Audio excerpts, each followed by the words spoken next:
উদাত্ত আহ্বান আসেন এই যুবকদেরকে কাজে লাগানোর জন্য, যুবকদেরকে মানুষ করে গড়ে তোলার জন্য, যুবকদেরকে দেখলে অভিভাবকদের কলিজা ঠান্ডা হওয়ার জন্য, এই বাংলার জমিনটা ইসলামী রাষ্ট্রে কায়েম করার জন্য যুবকদের প্রতি উদাত্ত আহ্বান রাখতেছি।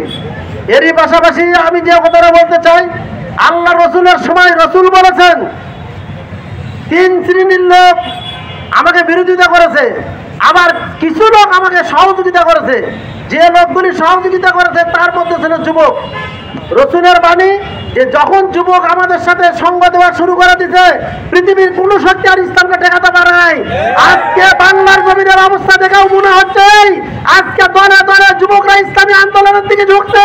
আগামী জাতীয় নির্বাচনে আশা করা যাচ্ছে বাংলার জমিনের ইসলামকে কেউ ঠেকাতে পারবে না। আমরা এরই পাশাপাশি আমরা জাতিকে মেসেজ দিতে চাই, আসুন আমরা এই 53-54 বছরে অনেক শাসন দেখলাম, কেউ সন্ত্রাস মুক্ত করতে পারে নাই, বরং যারা সন্ত্রাস মুক্ত করার জন্য ক্ষমতায় গেছে তারাই সন্ত্রাসের সাথে জড়ে পড়েছে। আমরা আপনাদের কাছে আমরা মেসেজ দিতে চাই, আমাদের 2 জন মন্ত্রী 3টা মন্ত্রণালয়ের দায়িত্ব পালন করেছে, ইনশাআল্লাহ 1 টাকার দুর্নীতি কেউ প্রমাণ করতে পারে নাই, পারবেও না। আগামী সংসদ নির্বাচনে আপনাদের ভোটে যদি জামাত ইসলাম ক্ষমতায় যায়, আমরা আপনাদের কাছে ওয়াদাবদ্ধ হতে পারি জনগণের 1 টাকা অবৈধ আমাদের পেটের মধ্যে ঢুকবে না, ইনশাআল্লাহ।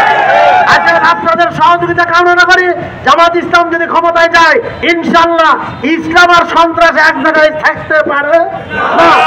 অতএব সন্ত্রাস এই বাংলার জমিনে কবর হবে, কেউ ঠেকাতে পারবে না।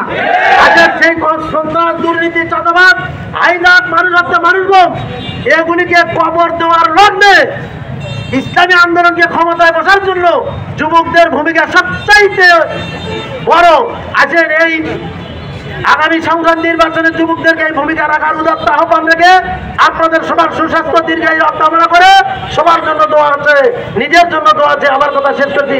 আসসালামু আলাইকুম।